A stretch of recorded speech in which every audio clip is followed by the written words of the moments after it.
Ukraine के सामने बड़ा संकट भी है। क्या है बड़ा संकट? दरअसल रूस ने मिसाइल हमले को लेकर अपनी रणनीति को पूरी तरीके से बदल दिया है।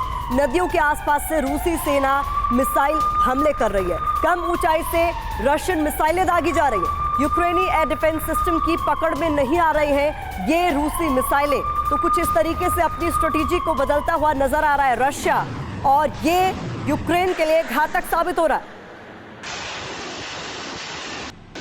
एक और बड़ी खबर भी सामने आ रही है। रूसी हमले पर यूक्रेनी एयरफोर्स का बड़ा बयान भी सामने आया है। रात में भी मिसाइल हमले कर रहा है रशिया।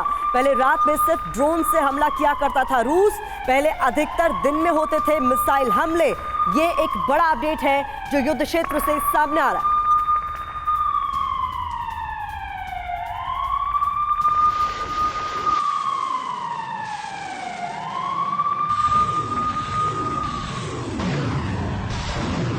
फ्रीडम ऐप से सीखकर क्या आप साबुन बनाते हैं? अगर ऐसा है तो आप अपने साबुनों को 1 करोड़ फ्रीडम ऐप के जो ग्राहक हैं उन्हें बिना किसी खर्चे के आप उसे बेच सकते हैं।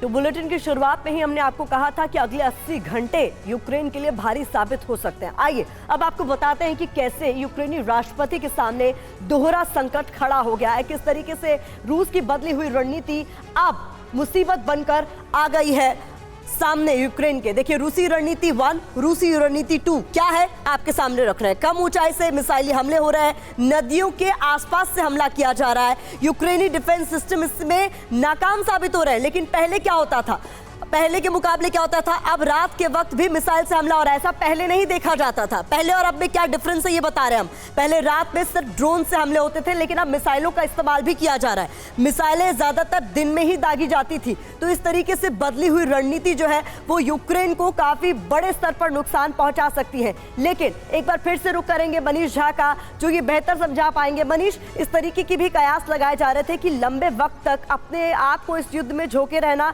रशिया भी समझ चुका है कि नुकसान उसको हो रहा है कहीं ना कहीं, और स्ट्रेटेजिक विन कहीं ना कहीं अमेरिका के लिए है। जो अमेरिका तो चाहेगा जितने लंबे वक्त तक हो सके रशिया अपने आप को इन्वॉल्व रखे इस युद्ध में। तो ऐसे में ये माना जा रहा था कि हो सकता है कि जब 1 साल पूरा होने को हो, रशिया की तरफ से कोई बड़ा ऐलान कर दिया जाए। अब कल जब क्रेमलिन से कोई बयान सामने आएगा तो इस बात की संभावना कितनी है कि युद्ध जल्द खत्म होगा?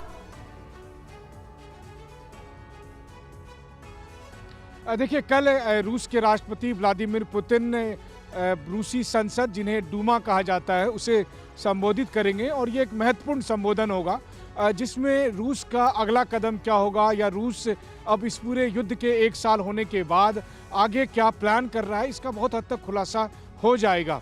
लेकिन जहां तक रूस की रणनीति का सवाल है, तो हमने अब लगातार अपने दर्शकों को बताया है कि पिछले कुछ समय में जब से राष्ट्रपति पुतिन ने खुद नेतृत्व संभाला, बहुत सारे हमले की रणनीति में बदलाव हुए हैं। और उसमें से एक बड़ा बदलाव यह है कि पहले रूस की तरफ से दिन में मिसाइल दागे जाते थे और रात में ईरान से भेजे हुए ड्रोन के जरिए हमले होते थे। लेकिन अब दिन के साथ साथ रात में भी मिसाइलें दागी जा रही है। और यूक्रेनियन एयरफोर्स का कहना यह है कि हमारे लिए सबसे बड़ी दिक्कत यह है कि चूंकि रूस की सेना नदी तट पर, निप्रो नदी और कुछ और दूसरे नदी तट से वहां से मिसाइलें दाग रही है, वो मिसाइलें कम ऊंचाई में आ रही है और यूक्रेन में जो पश्चिमी एयर डिफेंस सिस्टम है वो उसे कैच नहीं कर पा रहे हैं, जिसकी वजह से कैजुअलिटी बढ़ रही है, अचूक निशाना लग रहा है, उन्हें हम रोक नहीं पा रहे हैं। तो अब आप समझिए कि किस तरीके से रूस का जो ये रणनीति है वो कितना ही अधिक घातक है, कितना लीथल साबित होता जा रहा है। फ्रीडम ऐप से सीखकर क्या आप साबुन बनाते हैं? अगर ऐसा है तो आप अपने साबुनों को